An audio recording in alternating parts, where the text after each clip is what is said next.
Step 1, position the transfer. Step 2, paste.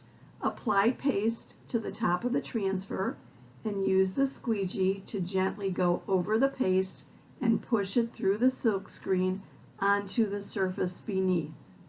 The silkscreen in our transfers gives us beautiful details and clarity to all images and wording, and without any weeding at all.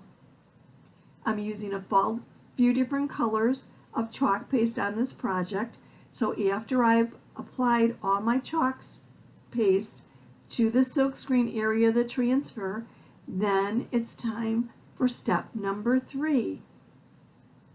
Peel and reveal. Gently lift the silkscreen or the transfer off the surface and reveal the beauty beneath.